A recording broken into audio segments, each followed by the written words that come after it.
আসসালামু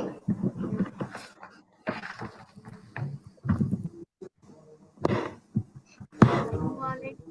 আমি তো জানতাম আপনাকে সাইকোলজি স্টুডেন্ট অ্যাসোসিয়েশন আজকে লাইভ প্রোগ্রামে সাথে আছে আমি রিয়া। আজকে আমাদের আলোচনার বিষয়বস্তু হলো সুইসাইড প্রিভেনশন। আজকে আমাদের সাথে আলোচনায় গেস্ট হিসেবে আছেন Saiful Islam, assistant principal psychologist. আমরা ভাইয়াকে স্বাগত জানিয়ে আমাদের শোতে নিয়ে নিব। আসসালামু আলাইকুম রিয়া। হ্যাঁ, ওয়ালাইকুম সালাম। নিশাত সাদিয়া, কেমন আছেন?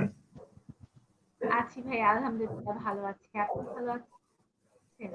হ্যাঁ, আছি, শুকরিয়া, আলহামদুলিল্লাহ। আল্লাহ ভালো রেখেছেন এই বর্তমান করোনা পরিস্থিতিতেও। আল্লাহ যে সুস্থ রেখেছেন এই জন্য শুকরিয়া। ভাই আপনাকে অসংখ্য ধন্যবাদ আমাদের সাথে আজকে আলোচনায় থাকার জন্য। ইতিমধ্যে আমরা আজকে আলোচনার বিষয়বস্তুটা জেনে গিয়েছি যে সুইসাইড প্রিভেনশন। তো সুইসাইড আসলে আমাদের সমাজে বা পুরো বিশ্বে কিন্তু এক্সিস্ট করে, এই জন্যই আমরা সুইসাইড প্রিভেনশন নিয়ে আজকে কথা বলছি। বিশ্ব স্বাস্থ্য সংস্থার তথ্য মতে প্রতি বছর সারা বিশ্বে 8 লাখ মানুষ আত্মহত্যা করে। আত্মহত্যা বিষয়ে আমরা আলোচনা করব। ভাইয়ের কাছে প্রথমেই যে জিনিসটা জানার ছিল যে আত্মহত্যা প্রতিরোধ কেন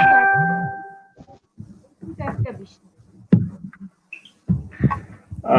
ধন্যবাদ সাদিয়া, আপনি খুব চমৎকার ভাবেই শুরু করেছেন। যদিও আজকে আমাদের একটু আসলে দর্শকদের কাছে ক্ষমা চেয়ে নিতে হয় যে আমাদের প্রোগ্রামটা যথাসময়ে আমরা শুরু করতে পারিনি।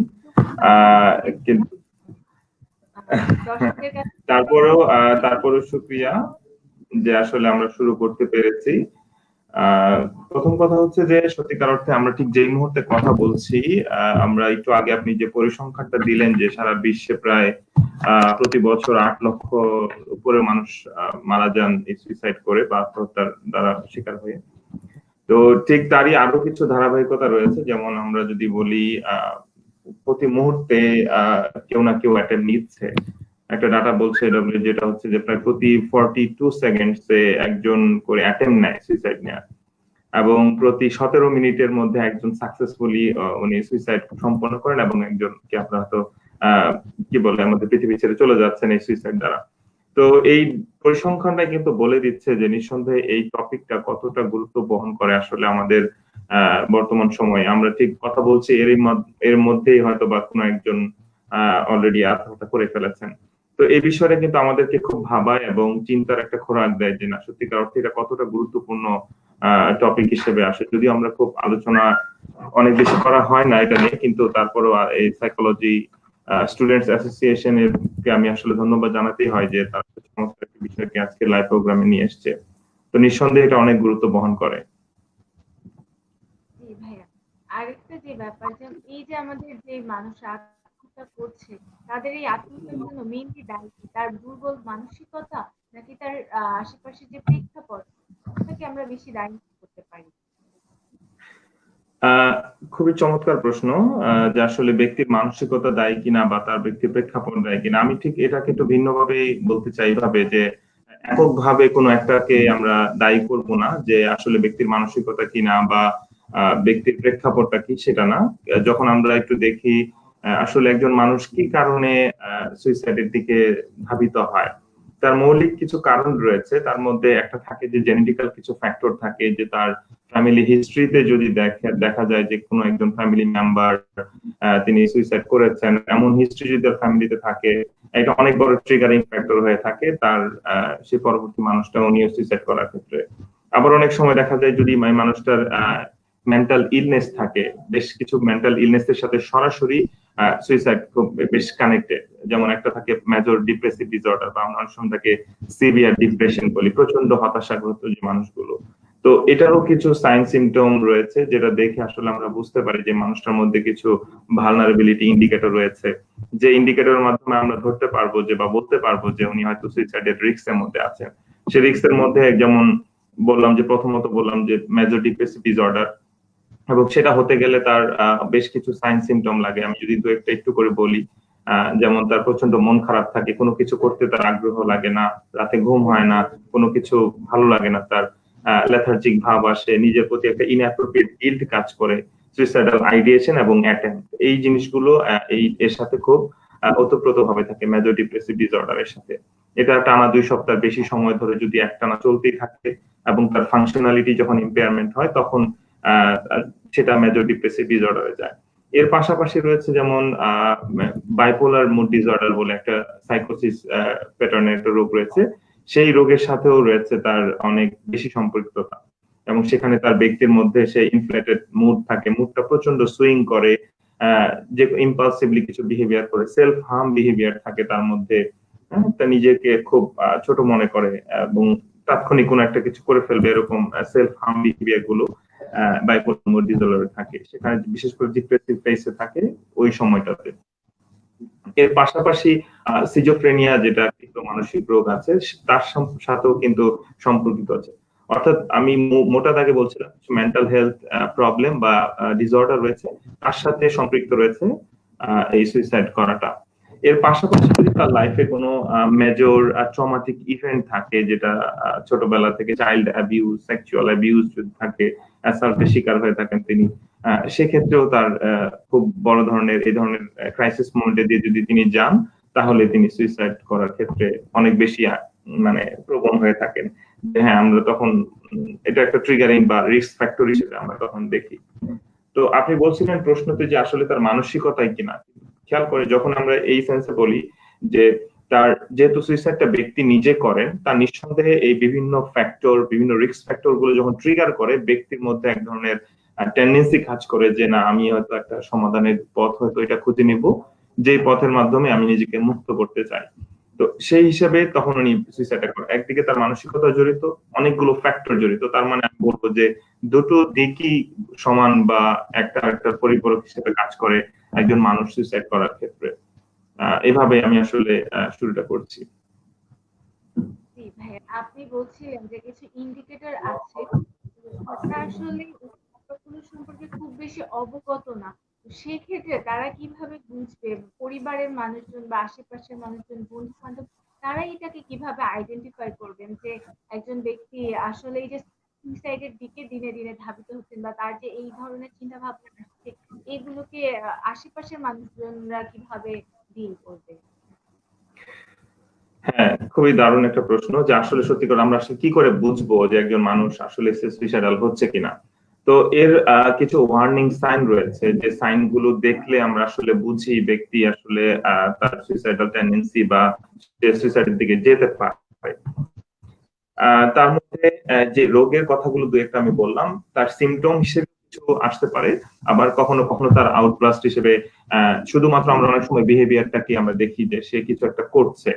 তো কিছু সাইন সিমটম আগে থেকেই দেয়া থাকে বা থাকে তার সাথে, বা কিছু ওয়ার্নিং সাইন, যেমন সে মানে সোশ্যাল মিডিয়াতে হতে পারে, অথবা সে কোনো নোট হতে পারে, কোনো কাছের একজন মানুষের কাছে হয়তো সে কোনো মেসেজ করতে পারে, যেখানে পৃথিবীকে বিদায় জানিয়ে কিছু কথা হতে পারে, যে আর আমিও যদি মরে যাই, এরকম কথা বলতে পারে। অনেক সময় তার মৃত্যু সম্পর্কে সে অনেক বেশি কথাবার্তা বলতে পারে, যে আমি মরে গেলেই মনে ভালো হয়, অথবা আমি যদি রাতে ঘুমাচ্ছি, এই ঘুমটাই যেন আমার শেষ হয়। তো এই ধরনের অনেক কিছু সাইন সিমটম, বা আমরা যদি বলি ওয়ার্নিং সাইন, সেগুলো অনেক সময় সে বলে, বা ফেসবুকে একটা পোস্ট করে দেয় যে পৃথিবীকে গুড বাই জানিয়ে দিচ্ছে যে না, আমাকে ক্ষমা করে দিও। অনেকের কাছে মাফ টাপ চেয়ে নিচ্ছে একবারে সবার, যে আমাকে মাফ করে দিও। অনেকের আমি হয়তো আমার দায়িত্ব ঠিক মতো পালন করতে পারি না, এভাবে নিজের প্রতিকে নিজেকে ব্লেম করে অথবা অন্যের কাছ থেকে ক্ষমা চাইয়ে নেওয়া, যেটা কিভাবে স্বাভাবিকভাবে করে না। অনেক সময় দেখা যায় ব্যক্তি যদি আইসোলেশন হয়ে যায়, একাকিত্ব অবস্থায় থাকে, নিজেকে গুটিয়ে রাখে সমাজ থেকে, আগে যে সমস্ত প্লেজারেবল অ্যাক্টিভিটি গুলো করতো, সে এখন আর সেটা করে না, সেটা কমিয়ে সোশ্যাল ইন্টারাকশন গুলো কমিয়ে দিয়েছে। যে সমস্ত জায়গাতে আনন্দ পেত আগে, কাজে প্লেজার লেভেল, এখন আর সেটা পায় না। তো এইভাবে তার কথার সাইন সিমটম, তার মধ্যে ফ্রাস্ট্রেশন থাকে, হোপলেসনেস বলে একটা বিষয়, যেটা হচ্ছে ভবিষ্যৎ সম্পর্কে সে প্রচন্ড মাত্রায় আশাহীন থাকে, যে আমার ভবিষ্যতে কিচ্ছু হবে না, আমাকে দিয়ে কিচ্ছু হবে না, আমি পারবো না, আমার কাছ থেকে যা চাওয়া হচ্ছে আমি সেটা দিতে পারছি না, আমার বড় ধরনের লস হয়ে গেছে, আমি কি করে মানুষের সামনে মুখ দেখাবো, বা আমি কিভাবে অন্যরা এত এত কিছু করছে, কম্পেয়ার করে ফেলে অনেকের সাথে। তো এই কম্পেয়ার গুলো করতে যে ব্যক্তি তখন নিজেকে ইনঅ্যাপ্রোপ্রিয়েট বা সেলফ স্টিমটা খুব লো হয়ে যায়, তখন সে ভাবে যে আমার তাহলে বেঁচে থেকে লাভটা কি, আমার লাইফের কোনো মিনিং নাই। আমি যখন লাইফের মূল্যটা হারিয়ে ফেলতে চাই, আমি নিজেকে ওর্থলেস ফিল করি, যে আমার লাইফের আমার কোনো দাম নেই, আমাকে কেউ দাম দেয় না, কেউ ভালোবাসে না। আমার রিলেশনশিপ গুলোর মধ্যে যখন অনেক বেশি ফ্লাকচুয়েট হয় বা আমি সম্পর্ক উন্নয়নের ক্ষেত্রে কোনো কার্যকরী ভূমিকা রাখতে পারি না, ঠিক ওই সময়টাতে আসলে এই বিষয়গুলো যখন ঘটতে থাকে আশেপাশের মানুষগুলো তার মধ্যে কিছু দেখতে পায়, আবার অনেক ক্ষেত্রে নাও দেখতে পারে। কিছু আছে খুব সাইন দেখা যায়, কিছু দেখা যায় না। সামনে সে হয়তো হাসি খুশি দেখা যাচ্ছে, সে সবার সাথে মিশতেছে, কিন্তু ইনারি ভিতরে ইন্টারনালি সে হয়তো অনেক বেশি কুরে কুরে খাচ্ছে। অনেক সময় বলি না যে আমরা তুষের আগুনে জ্বলার মতো, এরকম আর কি। তো সে ভিতরে ভিতরে সে ক্ষিপ্ত অবস্থায় আছে, তার নানান ফ্যাক্টর গুলো মানে একত্রিত হয়ে আছে, যে কোনো মুহূর্তে সে কিছু করে। তো সে প্ল্যান করতে থাকে কিভাবে মারা যাবে। এইভাবে অনেকগুলো ওয়ার্নিং সাইন আসলে আমরা দেখতে পাই ব্যক্তি যখন সুইসাইডের দিকে যায়। এটা হুট করে যেমন যেতে পারে, কিন্তু বেশিরভাগ ক্ষেত্রে দেখা যায় সে লম্বা সময় ধরে পরিকল্পনা করতে থাকে।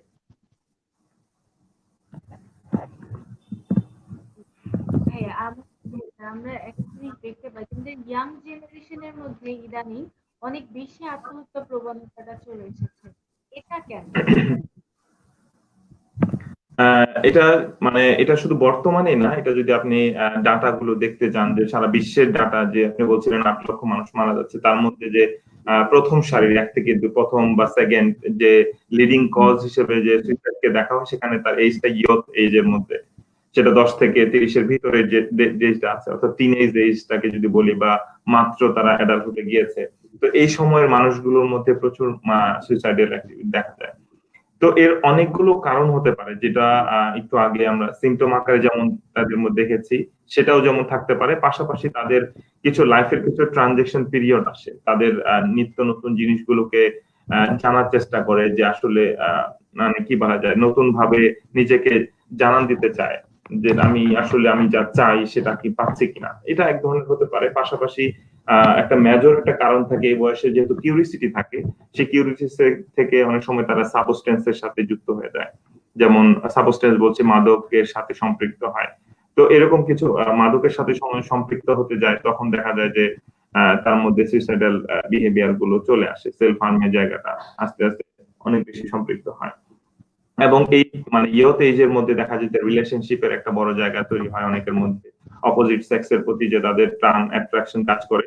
তখন ওই জায়গা থেকে যখন রিজেকশনের জায়গা আসে, যে ফেয়ার অফ রিজেকশন, এটা একটা অনেক বড় একটা কারণ, লস বা ফেয়ার অফ রিজেকশন হিসেবে যখন কাজ করে, তখন অনেক সময় দেখা যায় যে তার মধ্যে সুইসাইডাল টেন্ডেন্সি গুলো আসে, এবং সে আহ, যদি সে আমাকে আমি যদি তাকে না পাই, তাহলে আমি নিজেকে শেষ করে দিব। তো এই ধরনের বিষয়গুলো কিন্তু ঘটতে থাকে। তো ইয়থ এজ এর মধ্যে যে রিলেশনশিপ, নতুন নতুন ফ্রেন্ড তৈরি করা, ফ্রেন্ড হওয়া, এবং সেখান থেকে গার্লফ্রেন্ড বয়ফ্রেন্ডের যে জায়গাগুলো ট্রেন্ড আমরা দেখতে পাচ্ছি, সেখানে কিন্তু অনেক বেশি আছে। আবার অনেক সময় তারা অ্যাফেয়ারে যায়, ফ্যামিলি জেনে যায়, ফ্যামিলি তাকে মানতে চায় না, এবং একসাথে এমন হয়েছে যে তারা দুজন মিলে একসাথে সুইসাইড করছে। এমন ঘটনা আমরা পত্রিকাতে পাই আসলে প্রতিনিয়তই। তো এই জিনিসগুলো অনেক বেশি কাজ করে, তার মধ্যে তার ইমোশন গুলো স্টেবল থাকে না। আমরা অনেক সময় বলি যে আইকিউর কথা বলি, কিন্তু এখানে হচ্ছে ইকিউর বিষয়, ইমোশনাল কোয়েশ্চেন্স, অর্থাৎ তার আবেগীয় বুদ্ধিমত্তাটা অনেক সময় নড়বড়ে থাকে, যখন অনেক বেশি ইনফ্লেটেড থাকে তার ইমোশনটা। তো এটা একটা কারণ হিসেবে দাঁড়ায় যে না, আসলে তারা তাদের ইমোশনালটাকে রেগুলেট করতে পারে না। যে আমি আসলে সুদূর প্রসারী যে চিন্তা, আমার এই মুহূর্তে আমি প্রচন্ড আবেগতাড়িত হয়ে একটা ডিসিশনের দিকে যাচ্ছি, আমার ডিসিশনটা ভালো না মন্দ, আমি অনেক সময় বিচার বিশ্লেষণ করি না, আমি শুধুমাত্র আমার আবেগে তাড়িত হয়ে আমি একটা ডিসিশনে যাই। তো এই প্রস এন্ড কনস করতে না পারাটা, আমার সুবিধা অসুবিধা গুলো দেখতে না পারাটাও কিন্তু অনেক বেশি কাজ করে, বিশেষ করে যারা ইয়াং জেনারেশন আছে। তো সেই loss of fear of rejection একটা থাকে, এটা অনেক বড় কারণ আমি বলি, এবং সাবস্টেন্স অ্যাবিউজ। জি। হ্যাঁ, তাহলে এই যে আমাদের ইয়াং জেনারেশন তাদেরকে এই থেকে বের করে যদি আমরা আনতে চাই, সেই ক্ষেত্রে তাদের একটা প্রপার মেন্টাল ট্রিটমেন্টের ব্যবস্থা আমার মনে হয় যে আগে থেকেই করা উচিত, তাই না? যাতে তারা এই হ্যাঁ, তা তো অবশ্যই। আপনার শেষের অংশটা আমি শুনতে পাইনি, একটা বলছিলেন প্রপার মেইনটেনেন্স। হ্যাঁ, বলছি যে আমাদের এই যে ইয়াং জেনারেশন তারা যে এইভাবে বিভিন্ন ভাবে সুইসাইডের দিকে ধাবিত হচ্ছে, তো এইখান থেকে আমরা যদি তাদের মাইন্ডটা ডাইভার্ট করতে চাই, এবং তারা এই যে বিভিন্ন অ্যান্টি সোশ্যাল কাজকর্মের সাথে যুক্ত হয়ে যাচ্ছে, যেটার কারণে বিভিন্ন ভাবে তারা কোপ আপ করতে পারছে না, বা জীবনের সাথে নিজের বিবেকের কাছে অনেক সময় হেরে গিয়ে সুইসাইডের একটা চেষ্টা করছে। তো এখান থেকে আমরা তাদেরকে তাহলে এর আগে থেকেই একটা প্রপার মেন্টাল ট্রিটমেন্টের যদি ব্যবস্থা করতে পারি, তাহলে হয়তো আমাদের মানে তাদেরকে আমরা এ থেকে একটু দূরে রাখতে পারবো কিনা। হ্যাঁ, অবশ্যই আসলে এই জায়গাতে অনেকগুলো স্টেক হোল্ডার রয়েছে, তার মধ্যে ফ্যামিলি, গভর্নমেন্ট বা সোসাইটি, তাদের অনেকের রোল রয়েছে। তাদেরকে যদি আমরা প্রপার ট্রিটমেন্ট ম্যানেজের মধ্যে আনতে পারি, তো প্রথম কথা হচ্ছে তাদের যে সুইসাইডাল টেন্ডেন্সি গুলো আসতেছে সেই জায়গাকে আইডেন্টিফাই করাটা খুব বেশি জরুরি। তাদের একটা প্রপার অ্যাসেসমেন্ট দরকার যে এই মানুষগুলোর মধ্যে বিশেষ করে ইয়াং জেনারেশনের মধ্যে যে যখন টেন্ডেন্সি গুলো আসে, তার আগে থেকে যে প্রি প্ল্যানিং হিসেবে আমার ফ্যামিলি প্যারেন্টিং এর জায়গাতে অনেক বড় একটা রোল প্লে থাকে। যে ফ্যামিলি যদি প্রপারলি তাদের পজিটিভ প্যারেন্টিংটা ঠিক মতো করা, তাদের ইন্টারপার্সোনাল রিলেশনশিপটা যেন তারা যেন কমিউনিকেশনটা খুব ভালোভাবে করতে পারে। এবং বিশেষ করে আমরা বলি যে অ্যাসার্টিভ কমিউনিকেশনের কথা, যখন একজন ব্যক্তি সে জানবে প্রপারলি হাউ টু রিকোয়েস্ট, সে কিভাবে একজনকে রিকোয়েস্ট করবে। আমি রিকোয়েস্ট করতে পারি, এটা আমার নিজস্ব রাইট। আমি যখন অন্যকে আমি রিকোয়েস্ট করবো আমার প্রয়োজনকে তুলে ধরে, আবার অন্য কেউ যদি আমাকে রিকোয়েস্ট করে সেটা যদি আমার সাধ্যের মধ্যে থাকে, আমি হ্যাঁও বলতে পারি, নাও বলতে পারি। এবং হাউ টু সে নো, অনেক সময় আমরা নো বলাটা শেখানো জরুরি আমাদের, বিশেষ করে ইয়াং এজের মধ্যে কিন্তু আমাদের এই চর্চাটা থাকা জরুরি। এবং কেউ যদি আমি রিকোয়েস্ট করলাম, কেউ যদি আমাকে না করে, আমি যেন সেই নাটাকে আবার অ্যাকসেপ্টও করতে পারি। কারণ আমি রিকোয়েস্ট করেছি, এটা আমার অধিকার। আমি যার কাছে রিকোয়েস্ট করলাম সে আমাকে হ্যাঁ বা না দুটোই বলতে পারে। এই রাইটটা, আমার এই রেসপেক্টটা যখন আমি অপর মানুষকে দেই, তখনই কেবল কিন্তু আমার এই ইন্টারপার্সোনাল স্কিলের কমিউনিকেশনের যে জায়গাটা এটা খুব ভালো হয়। এবং অ্যাসার্টিভনেস স্কিলের কথা বলি আমরা, এটা খুব দারুণ ভাবে হবে। এবং এই স্কিলটা যখন ব্যক্তির মধ্যে থাকবে, তখন ওই ফেয়ার অফ রিজেকশনটা কমে যাবে অ্যাসার্টিভ কমিউনিকেশনের কারণে। দেন এই প্রপার ম্যানেজমেন্টটা কিন্তু আমরা ছোটবেলা থেকেই পজিটিভ প্যারেন্টিং এর সাথে যুক্ত করে দিয়েই কিন্তু আমরা করতে পারি। সোসাইটি অনেকগুলো ফ্যাক্টর সেখানে কাজ করবে। সোসাইটি অনেকভাবে নেগেটিভলি ভাবে দেখে, এই বিষয়ে কথা বলতে চায় না, ট্যাবু হিসেবে দেখে। যে সুইসাইড, আত্মহত্যা, জিভে কামড় দিয়ে কথা বলে, আল্লাহ এই বিষয় নিয়ে কথা বললে হয়তো আরো বেড়ে যেতে পারে। তো এরকম কিছু মিথও কাজ করে। তো মানে সরাসরি প্রশ্ন করতে রাজি না এই বিষয়ে। তো এইভাবে আসলে অনেকগুলো প্যারেন্টরা যারা একই সাথে কাজ করতে পারেন বাচ্চাদের সাথে, বাচ্চারাও নিজেরা, বা বাচ্চারা বলতে ইয়ং এজ বলছি আমি আবার এখানে, তারাও নিজেদের আইডেন্টিফাই করবে কোন বিষয়গুলো তাদেরকে স্ট্রেসে ফেলে দেয়, তাদের ট্রিগারিং পয়েন্ট গুলো কি কি। তো সেটা যখন সে আইডেন্টিফাই করতে পারবে, দেন সে কিন্তু এটাকে ওয়ার্কআউট করার সুযোগটা পাবে। তো এখানে কিন্তু বোথ ওয়েতে কাজ করার সুযোগ আছে, ইয়াং জেনারেশন নিজেরাও যেমন, ফ্যামিলি যেমন, সোসাইটি এবং আমাদের ওভারঅল যে মেকানিজম গুলো, স্টেক হোল্ডার যারা আছেন, তাদের প্রত্যেকের জায়গা থেকে কিন্তু কাজ করার সুযোগ আছে এখানে। হ্যাঁ, আমাদের নেক্সট যে প্রশ্নটা ছিল যে এই ক্ষেত্রে এই যে আমরা তাহলে আমাদের ইয়াং জেনারেশন বলি বা যে একদম ছোট বয়স থেকে বা আমাদের সমাজের প্রত্যেক মানুষকে আমাদের এই বিষয়ে সচেতন করা দরকার।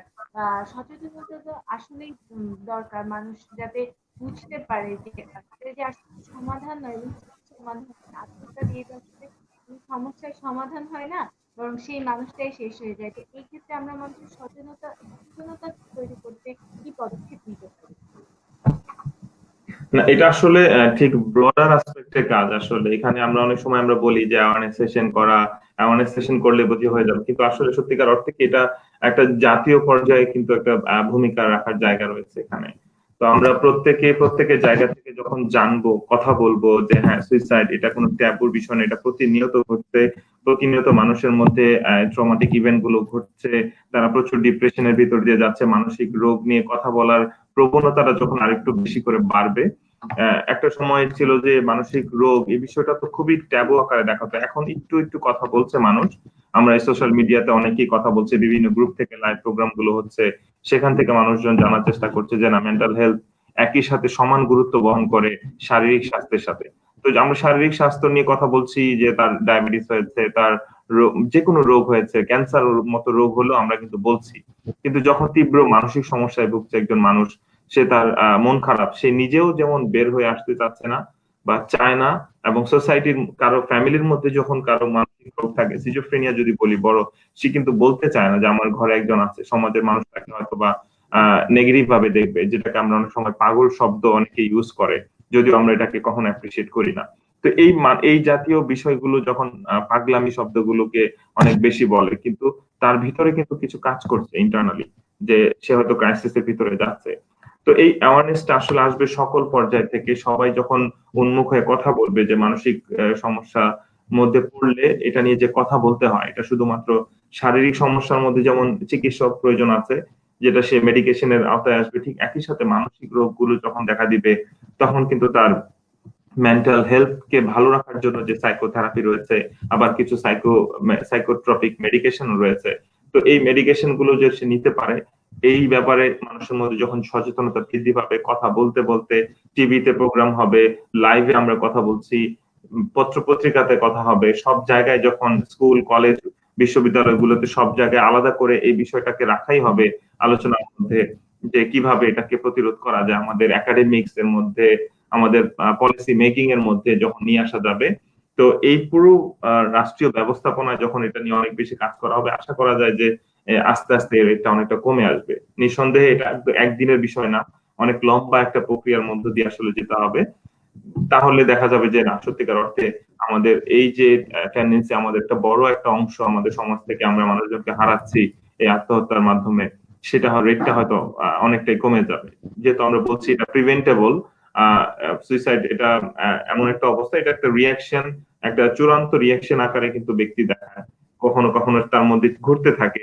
আমরা যেটাকে বলি আইডিয়েশন, সুইসাইডাল আইডিয়েশন নিয়ে মানুষের সাথে কথা বলা, সুইসাইডাল অ্যাটেম্প নিয়ে যে কত ভাবে অনেকে অ্যাটেম্প নেয়, অ্যাটেম্প সম্পর্কে ধারণা, কেউ আছে অ্যাক্টিভ আইডিয়েশন থাকে, কেউ প্যাসিভ আইডিয়েশন। যেমন অ্যাক্টিভ আইডিয়েশন হচ্ছে যে সারাক্ষণ মাথায় ঘুরপাক চলতে থাকে, আমি কিভাবে মারা যাব সেই পরিকল্পনা তার থাকে।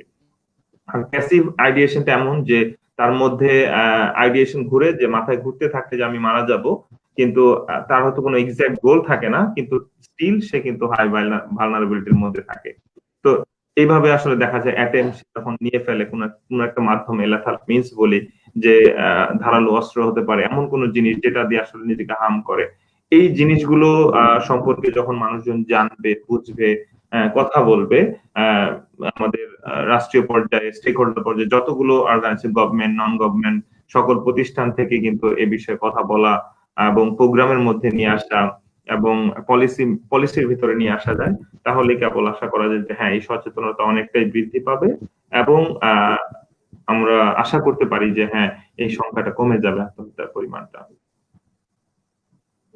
হ্যাঁ, আমরা দেখে থাকি যে অনেক মানুষের অনেক বিষয় নিয়ে অনেক উচ্চাকাঙ্ক্ষা থাকে, যেটার জন্য সেটা হয়তো পূরণ হচ্ছে না, কিন্তু সেটা জীবনে যতটুকু আছে ততটুকু নিয়ে হয়তো ভালো আছে, কিন্তু উচ্চাকাঙ্ক্ষার জন্য সে তার জীবনে সুখী হতে পারছে না, যার কারণে কিন্তু অনেকে সুইসাইডাল অ্যাটেম্প করে, অনেকে সুইসাইডাল অ্যাটেম্প করে মারাও যায়। এই ক্ষেত্রে মানুষের হায়ার এক্সপেকটেশন, এই যে একটা জীবন এবং জীবনের অর্থটা কি, এই বিষয়টা নিয়ে যদি আমরা মানুষকে ভালোভাবে বোঝাতে পারি, বা হায়ার এক্সপেকটেশন, উচ্চাকাঙ্ক্ষা, এই জিনিসটাকে যদি নিয়ন্ত্রণ করা যায়, সেক্ষেত্রে কি আত্মহত্যার প্রবণতাটা বা আর এই যে মানুষ যে করছে এটাকে কিছুটা হলেও কমানো সম্ভব হতে পারে। খুবই দারুণ একটা পয়েন্ট বলেছেন যে আসলে হাই এক্সপেকটেশন, এই হাই এক্সপেকটেশনটা কিন্তু কয়েক দিক থেকে আসে। একটা, আমি ব্যক্তি নিজের সম্পর্কে আমি প্রচুর এক্সপেক্ট করতে পারি, আমি খুব উচ্চাকাঙ্ক্ষী হতে পারি, আমার একটা লাইফের গোল, আমি এমন একটা গোল সেট করলাম যেটা হয়তো আনরিয়েলিস্টিক হতে পারে, আমি প্রচুর উচ্চাকাঙ্ক্ষী হতে পারি। এটা একদিকে। আরেকটা হচ্ছে যে আমার ফ্যামিলি থেকেও আমি যখন আমি স্টুডেন্ট থাকি, ছোটবেলা থাকি, আমি কিছু কিন্তু মেসেজ পেতে থাকি যে তোমাকে সবসময় ক্লাসে ফার্স্ট হতেই হবে, তুমি জিপিএ 5 পেতেই হবে, তো তুমি একদম ভালো রেজাল্ট এমন কিছু করতে হবে। তো ক্লাসের মধ্যে যখন আমি ফার্স্ট হতে যাব, ক্লাসে যদি থাকে 40 জন ছাত্র থাকে, তার মধ্যে ক্লাস রোল কিন্তু উনি একজনই হবে, বাকি 39 জন হবে না। তো আমি সবাই যদি এরকম চিন্তা করে যে প্রত্যেকে ফার্স্ট হতে হবে, তাহলে কিন্তু দেখা যাবে যে না, এক্সপেকটেশনটা আসলে ফুলফিল হবে না। এবং কম্পেয়ার করা, অন্যরা ও পেরেছে তুমি কেন পারো নাই, হ্যাঁ, তারও তো 4 হাত পা আছে, তোমারও তো একই আছে, তোমাকে তো কম খাওয়ানো হয় না, বা তুমি তো আমার মুখ মানে মানুষের সামনে রাখতে পারলো না। হ্যাঁ, তো এই ধরনের কিছু নেগেটিভ মানে বুলিং এর শিকারও হয়, এবং প্রত্যাশার জায়গাটাও, যখন আমার এক্সপেকটেশন অনেক বেশি থাকে এবং সেটা যখন পূরণ না হয়, তখন কিন্তু আমার নিজের মধ্যে, আমার নিজের সেলফ সম্পর্কে একটা লো ফিলিং হয়, যে তখন আমরা বলি যে লো সেলফ স্টিম কাজ করে নিজের ব্যক্তির মধ্যে। তো এই এক্সপেকটেশন নিয়ে কাজ করতে হয়, যে হ্যাঁ, প্রথম কথা হচ্ছে যে আমি যেই সেক্টরেই থাকি না কেন, আমার এডুকেশন সেক্টর হতে পারে, প্রফেশনাল সেক্টর হতে পারে, আমি আমার সর্বোচ্চটা দিয়ে আমি চেষ্টা করে যাব ভালো করার জন্য। বাট আমি যদি সর্বোচ্চটা দিয়ে সর্বোচ্চ মানে নাও যেতে পারি, যতখানি আছি আমার সেটার উপরে আমার সন্তুষ্ট থাকাটা।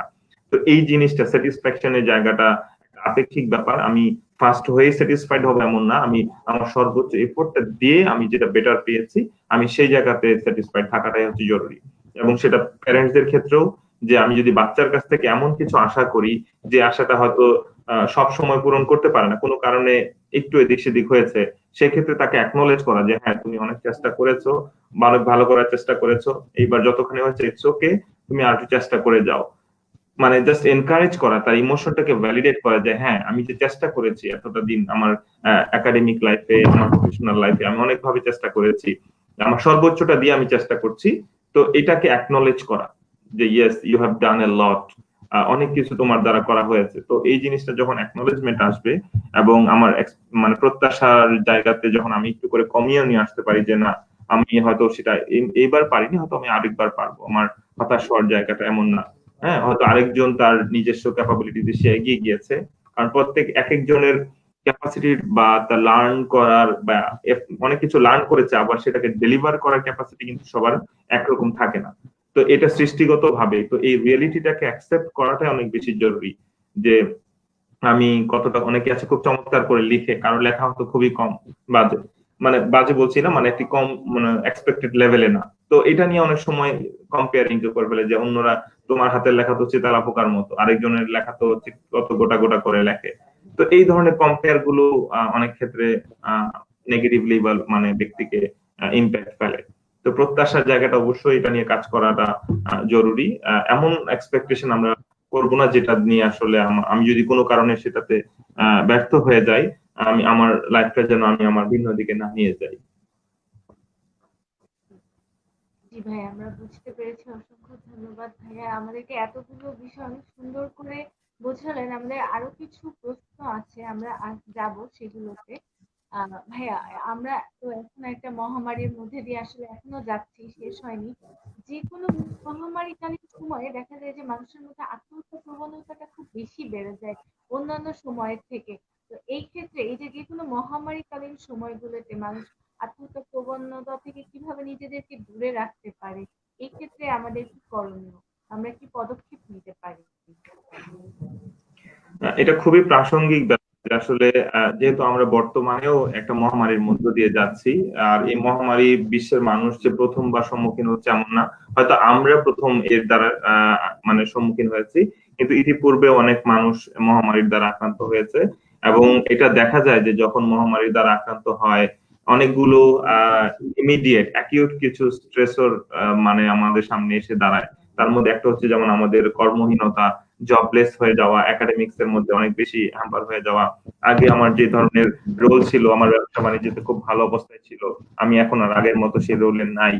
তো এই ধরনের অনেকগুলো ইভেন্ট কাজ করে, ট্রিগারিং ফ্যাক্টর কাজ করে এই মহামারীর সময়। এবং সেই কারণে অনেক সময় দেখা যায় নিজে যখন এফোর্ড করতে পারে না, তখন দেখে তাহলে আমার বেঁচে থেকে লাভটা কি। এই ধরনের ঘটনা কিন্তু ঘটতে পারে এবং ঘটে। তো এই ক্ষেত্রে মানে এখান থেকে বেরিয়ে আসার জন্য যে কিছু বিষয় থাকে, তার মধ্যে এখানে দেখতে হয় যে কয়েকটা ইস্যু, যদি তার মধ্যে এই কষ্টটা যদি কোনোভাবে তার মানসিক রোগের দিকে চলে যায় তাহলে একভাবে ট্রিট হবে। এবং এক্ষেত্রে যেমন কিছু থাকে, যদি তার মধ্যে প্রচন্ড ডিপ্রেশন কাজ করে, কারণ যখন ক্রাইসিস মোমেন্ট, আমার ফাইন্যান্সিয়াল লস, জব লস, তো এই ধরনের ঘটনার পরে কিন্তু কনসিকুয়েন্সটা কি হয়, আমার মধ্যে হতাশা কাজ করে, আমি আর আগের মতো ইফোর্ট দিতে পারি না। তো এটা যখন যা একটা লম্বা সময় ঘটতে থাকে, তার মানে এটা একটা কিন্তু মেন্টাল হেলথ কন্ডিশন, যেখানে ব্যক্তি হতাশাগ্রস্ত হয়ে যাচ্ছে। তো সেটা এরকম যদি হয় তাহলে তার জন্য ট্রিটমেন্ট থাকবে, সাইকোলজিক্যাল কিছু ট্রিটমেন্ট থাকে সেটা সম্পূর্ণ হতে পারে। এবং বর্তমানে অনেকেই এই সাপোর্ট গুলো অনলাইন বেসিসে দিচ্ছে।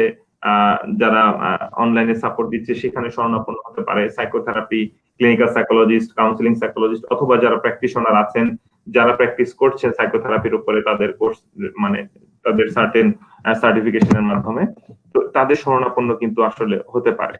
আবার কিছু রোগ থাকে যেটা সে এই ধরনের ক্ষেত্রে অনেক সময় আমরা, বিশেষ করে আমার প্র্যাকটিসিং যে জায়গাটা, আমি কগনিটিভ বিহেভিয়ার থেরাপি প্র্যাকটিস করি, সেক্ষেত্রে ডিপ্রেশনের ক্ষেত্রে খুব দারুণ কাজ করে। আবার যদি দেখা যায় যে তার মধ্যে বর্ডারলাইন পার্সোনালিটি ডিসঅর্ডার বলে একটা আছে, যদি তার মধ্যে পার্সোনালিটি ট্রেটই থাকে, এমন সুইসাইডাল টেন্ডেন্সি থাকে, হ্যাঁ, যে তার খুব মুডটা ফ্লাকচুয়েট হচ্ছে এবং সেলফ হার্ম বিহেভিয়ার, সেক্ষেত্রে আরেকটা অ্যাপ্রোচ রয়েছে, সেটাকে আমরা বলছি ডায়ালেকট্রিক্যাল বিহেভিয়ার থেরাপি। তো এটা একটা অ্যাপ্রোচ। এখানে ডিস্ট্রেস টলারেন্স বলে টেকনিক রয়েছে, সেখানে ইন্টারপার্সোনাল স্কিল, কমিউনিকেশন, মাইন্ডফুলনেস, তো এই অনেকগুলো বিষয়ে একসাথে করে কাজ করতে হয়। এটা হচ্ছে মেন্টাল ইলনেস এর যদি চলে যায় কোনো একটা ব্যক্তি মহামারী থেকে, তো এই ধরনের ইলনেস থেকে বের হওয়ার জন্য যেমন সাইকোথেরাপি নিতে পারে, মেডিকেশন প্রয়োজন হতে পারে, অনেক ক্ষেত্রে সাইকিয়াট্রিস্টের শরণাপন্ন হওয়ার প্রয়োজন আছে। আর এর পাশাপাশি কিছু টেকনিক, কিছু জায়গা রয়েছে যে ব্যক্তিকে তার ক্রাইসিস মোমেন্ট থেকে সরানোর জন্য গ্রাউন্ডিং কিছু টেকনিক রয়েছে, অর্থাৎ তাকে ব্যক্তিকে ফোকাসিং করা, ফাইভ সেন্স অ্যাক্টিভিটি আমরা বলি, যে পাঁচটা জিনিস আপনি যা দেখতে পাচ্ছেন, চারটা জিনিস আপনি যা শুনতে পাচ্ছেন, তিনটা জিনিস আপনি যা ঘ্রাণ পাচ্ছেন, দুইটা জিনিস টেস্ট পাচ্ছেন, এরকম করে মানে ফাইভ অ্যাক্টিভিটিস বা সেন্স অ্যাক্টিভিটি বলি। তো এর মাধ্যমে ব্যক্তি হিয়ার এন্ড নাও এ থাকে, প্রেজেন্ট ফোকাসে থাকে। হ্যাঁ, তো এইভাবে তার মাইন্ডটাকে অনেকভাবে ডিস্ট্রাক্ট করা যেতে পারে। অতীতের কোন কাজটা তার ভালো লাগতো, এখন এই সময়টাতে সে নতুন ভাবে মানে ভাবতে পারে। অতীতে কোনো একটা তার ইচ্ছে ছিল যেটা সে বাস্তবায়ন করতে পারে নাই, এই মহামারীতে সে হয়তো আটকে গিয়েছে, এই টাইমতে সে নিজেকে ইনোভেটিভ কিছু করা, নিজের মাইন্ডটাকে ডিস্ট্রাক্ট করা হতে পারে, নানান ভাবে ডিস্ট্রাক্ট করা যায়। বেটার একটা ডিশ রান্না করতে পারে যদি তারা ফিমেল কেউ হয়ে থাকে, বা যেই হতে পারে, মেল ফিমেল আমি বলছি না, যে যার যেটা পছন্দের জায়গা, গার্ডেনিং অনেকে খুব পছন্দ করে, হ্যাঁ, মিউজিক্যাল অনেক কিছু আছে যেটা তারা নিজেদের মানে করলে তাদের কাছে ভালো লাগে। হ্যাঁ, তো এরকম অসংখ্য অ্যাক্টিভিটি আছে যেগুলো করে তার বর্তমান সময়টাকে সে কাজে লাগাতে পারে। মাইন্ডফুলনেস, নিজেকে সেলফ ব্লেমিং এর মধ্যে না নিয়ে আসা, যে আমার দ্বারা হবে না, এই হোপলেসনেসটা থেকে বের আসার জন্য আমরা সেখানে কিছু টেকনিক আমরা ইউজ করব, স্পেশালি মাইন্ড রিস্ট্রাকচারিং যে বলি। তারপর হচ্ছে আমরা নেগেটিভ থট গুলোকে চ্যালেঞ্জ করা, যে আমরা যেভাবে থটটাকে নিয়ে কাজ করছি, যেভাবে যে আমি আগে যেভাবে ভাবছি এটা এইভাবে না হয়ে এভাবে আরেকভাবে তো হতে পারে। অর্থাৎ আমি যা বিশ্বাস করছি, কতটুকু বিশ্বাস করছি, অল্টারনেটিভ আর কি থট আছে, সেই থটটা নিয়ে আমরা তখন এক্সিকিউট করতে পারি এবং নিজেকে ফলো আপ করা, এক এক করে রিভিউ করা, প্রবলেম সলভিং স্কিল গুলো নিয়ে কাজ করা যায়। যেমন প্রবলেম সলভিং, প্রথম প্রবলেমটাকে আইডেন্টিফাই করা, দেন অল্টারনেটিভ সলিউশন দেখা, বেটার অপশন একটা চুজ করা। আমার হতে পারে এই মুহূর্তে আমি jobless, but I can do something more innovative, আমি যেটা আরো নতুন কিছু করতে পারি, হ্যাঁ, যেটা আমি অতীতে করি না, নিউ আইডিয়া হতে পারে। অনেকে এখন অনলাইন বিজনেস এর দিকে যাচ্ছে, হ্যাঁ, এই ধরনের কিছু ক্রিয়েটিভিটি হতে পারে, হ্যান্ডিক্রাফটের মতো কাজ করা হতে পারে, ফ্যামিলিতে বাসায় বসে ফ্যামিলি মেম্বারদের সাথে সময় দেওয়া। আবার কেউ কেউ আছে যে হ্যাঁ, অনেক লম্বা সময় ফ্যামিলির সাথে কাটাচ্ছে, এখানে কিছু ক্রিয়েটিভ অ্যাক্টিভিটি করা যেতে পারে। নানান ভাবে আসলে এই জায়গাগুলো করা যায়, যেহেতু খুব অল্প সময়ের মধ্যে এই জায়গাগুলো সবগুলোকে টাচ করারও ব্যাপার। অনেক সময় টার্মিনোলজি মনে হতে পারে, এর আসলে ইনডেপথে প্রত্যেকটা আমি যে টার্ম গুলো ইউজ করেছি প্রত্যেকটা কিন্তু ডিটেইলে ডিসকাশন রাখার দাবি রাখে নিঃসন্দেহে। তো এইভাবে আসলে করোনার সময় যে বেড়ে যাচ্ছে, বা করোনা শুধু না, মহামারীর সময় বেড়ে যায়, সেখান থেকে বের হওয়ার জন্য আসলে নানান ভাবে কাজ করতে হয়। একটা নিজের পার্সোনাল অ্যাটেম্প নিতে হয়, ফ্যামিলি থেকে অ্যাটেম্প নেওয়া, এবং আমরা ওভারঅল একটা সাইকোলজিক্যাল ম্যানেজমেন্ট, ফার্মাকোলজিক্যাল ম্যানেজমেন্ট এবং সোশ্যালি আমাদেরকে ম্যানেজমেন্টের দিকে যেতে হয়। ধন্যবাদ ভাইয়া, আমরা অনেক কিছু আজকে জানতে পারলাম। তো আমরা একটু কমেন্টে যাব, দেখবো যে আমাদের সাথে কারা আছেন। তো আমাদের সাথে আছেন রিয়াদ হাসান, লিখেছেন যে অসাধারণ আয়োজন, সময়ের এই সমস্যা থেকে আশা করছি কার্যকরী কিছু সমাধান পাবো। আচ্ছা ভাইয়া, আপনার যদি মানে পুরোটুকু শুনে থাকেন আমাদের আলোচনা এখন পর্যন্ত যতটা হয়েছে, আশা করছি যে বেশ কার্যকর কিছু সমাধান অলরেডি হয়তো বা পেয়ে গিয়েছেন। আমরা সামনে আরো একটু আলোচনা করবো, আমরা আরো কিছু ইফেক্টিভ সমাধান খুঁজে পাবো ইনশাল্লাহ। সাথে আছেন মাহমুদ হাসান আবির, উনিও আমাদের সাথে আছেন। এবং সুইসাইড প্রিভেনশন, আসলে এটা আমাদের খুবই আলোচিত এবং গুরুত্বপূর্ণ একটা বিষয় বর্তমান সমাজের, যে এত বেশি মানুষ আসলে মারা যাচ্ছেন সুইসাইড করে বা সুইসাইড অ্যাটেম্প নিচ্ছেন। মানুষের জীবনটা আসলে অনেক বেশি মূল্যবান। আহ বুঝতে পারি না যে এরা কতটা বেশি খারাপ সময়ের মধ্যে দিয়ে যায়, যে এত বড় একটা ডিসিশন তাদের নিতে হয়।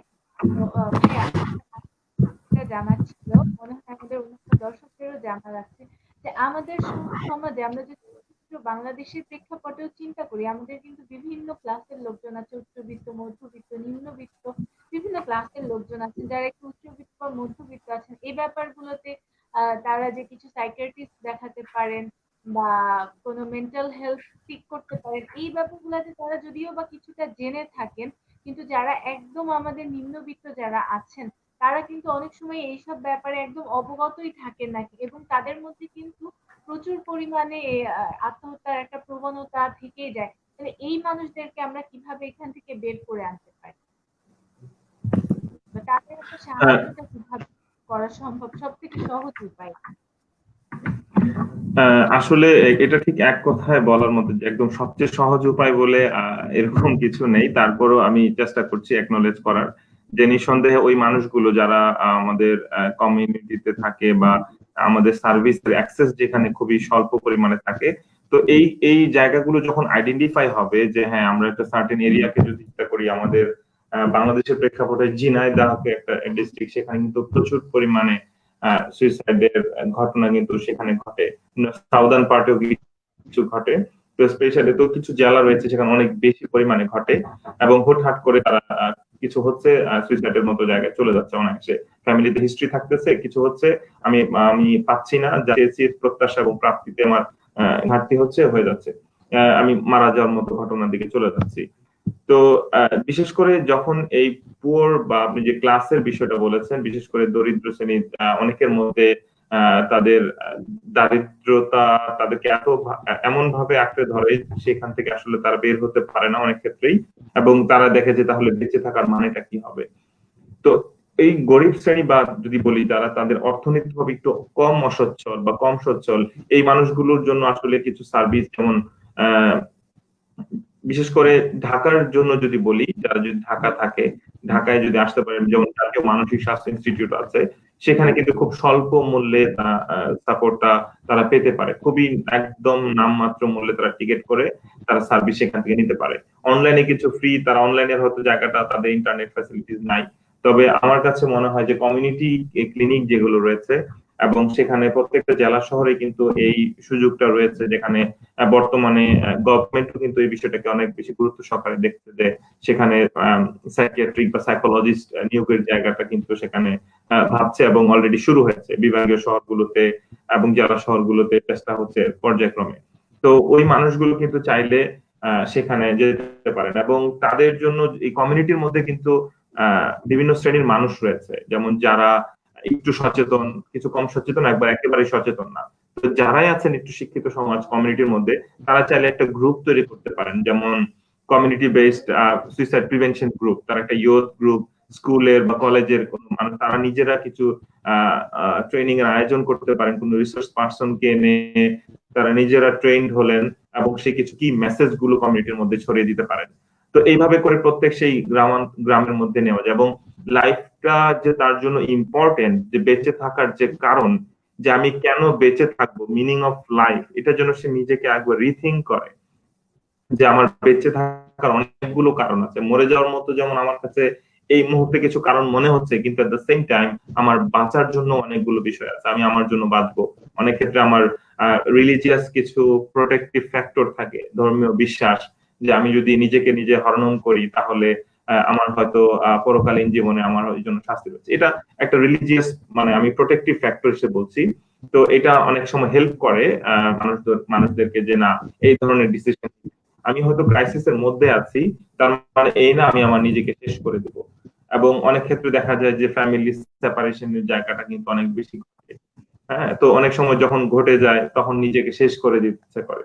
তো এটা এক্ষেত্রে আমি একটা ম্যাটার ভাবে ইউজ করি, যে দুইজন মানুষ হয়তো একই গাড়িতে চলছে, একজন ড্রাইভিং সিটে আছে, আরেকজন প্যাসেঞ্জার আছে, দুইজনের মধ্যে বেশ ভালো সম্পর্ক রয়েছে, দীর্ঘদিন চলছে। একটা সময় প্যাসেঞ্জার যে আছে সে হয়তো গাড়ি থেকে নেমে যাচ্ছে, বলছে যে না, তোমার সাথে আর এখন আমার হচ্ছে না, বনিমনা হচ্ছে না, সে গাড়ি থেকে নেমে গেল। তো এখন ওই মানুষটা নিজের চয়েসে সে যখন সিদ্ধান্ত নিয়ে বেরিয়ে গেল, এখন আমি আমার ড্রাইভিং সিটে থেকে, আমার লাইফের ড্রাইভিং সিটে আমি বসে আছি, তো আমি কি আমার গাড়িটা নিয়ে খাদে নিয়ে চলে যাব, নাকি আমার লাইফের একটা নির্দিষ্ট গোল রয়েছে, আমি চাই আমার সেই গোল আমি অ্যাচিভ করব, এবং সেখানে যে আমার লাইফের মিনিং খুঁজবো। এটা তার রাইট যে হ্যাঁ, সে মানে এটা তার চয়েস যে আমি আমার সেই মানুষটা আমার সাথে এতদিন ছিল, এখন সে আর আমার সাথে নাই। কিন্তু আমি কি করতে পারি আমার লাইফের জন্য, আমার যতখানি ভ্যালু, আমি হয়তো তাকে অ্যাসার্টিভ কমিউনিকেশন করতে পারি যে হ্যাঁ, হতে পারে আমরা আমাদের মধ্যে হয়তো অনেক বেশি কষ্টের ঘটনা ঘটেছে, কিন্তু তার মানে এই না আমরা হয়তো এখানে শেষ হয়ে যাব। হ্যাঁ, যে আমাকে শেষ করে দাও বা আমি এখান থেকে সম্পর্ক ছিন্ন করে দেবো। যদি করতে চাও it's okay, it's your choice.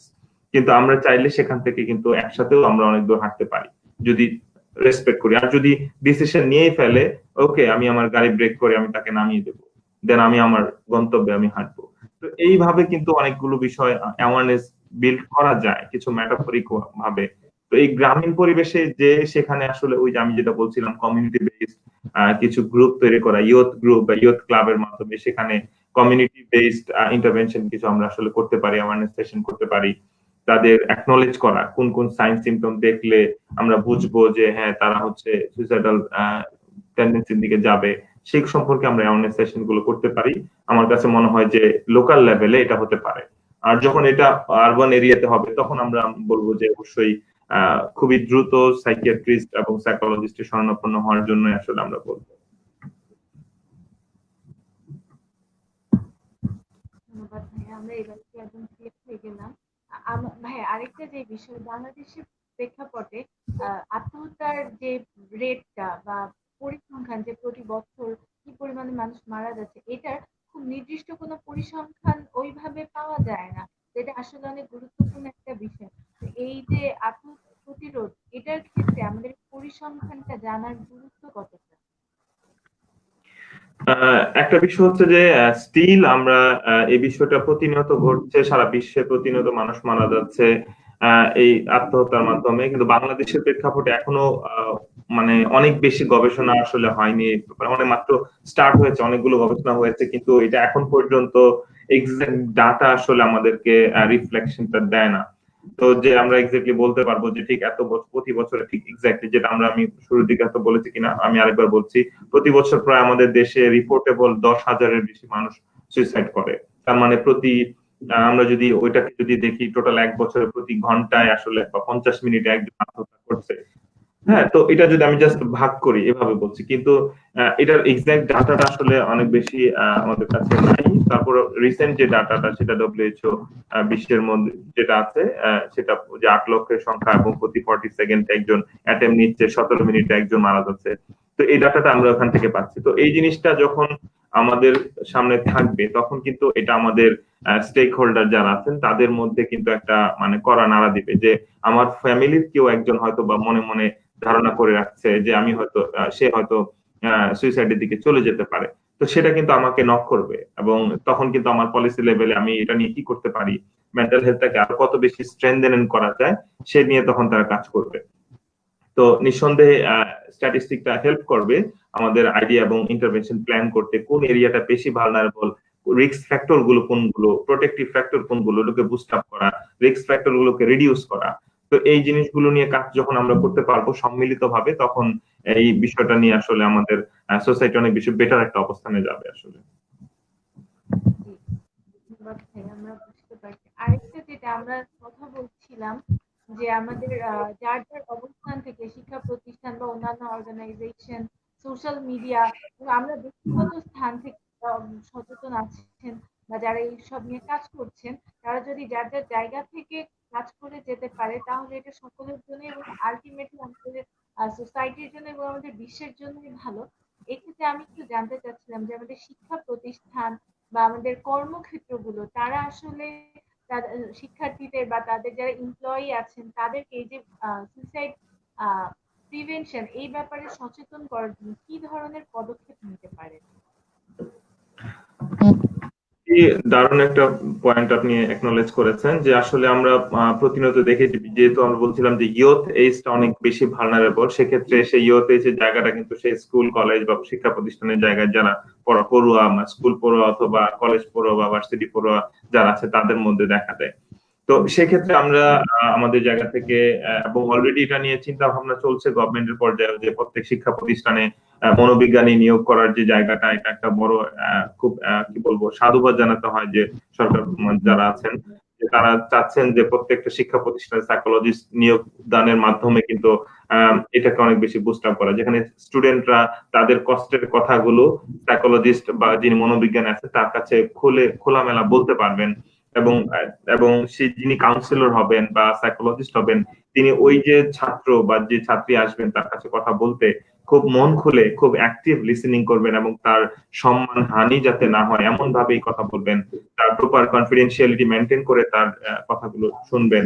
তো এইটা একটা মাধ্যম হতে পারে যে শিক্ষা প্রতিষ্ঠানগুলোর মধ্যে, এবং যখন এটা আসতেছে কর্মস্থলে সেখানেও কিন্তু মানে যারা প্রতিষ্ঠানের যারা মানে কি বলা যায় কর্তৃপক্ষ রয়েছেন তাদেরও একটা প্রভিশন থাকা দরকার, যে কোনো স্টাফ তাদের যখন তারা স্ট্রেসে পড়বে তাদের বার্ন আউট ম্যানেজমেন্টের জন্য বিভিন্ন সময় এইসব ওয়ার্কশপের আয়োজন করতে পারে, যেখানে বিশেষজ্ঞ সাইকোলজিস্ট বা যারা আছেন তাদের তাদের মাধ্যমে ওয়ার্কশপ মানে সুইসাইড প্রিভেনশন অ্যাসেসমেন্ট এর উপরে তারা বিভিন্ন ওয়ার্কশপ আসলে করতে পারে।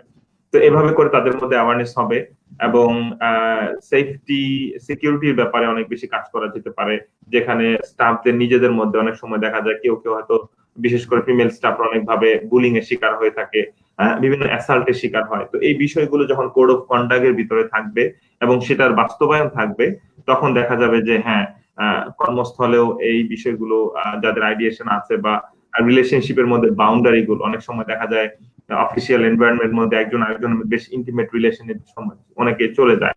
তো এই জায়গাগুলো যখন হয় এই বাউন্ডারি পার্সোনাল বাউন্ডারি গুলো যখন প্রফেশনালিজমকে ব্রেক ডাউন করে তখন দেখা যায় তাদের মধ্যে আইডিয়েশন গুলো আসে।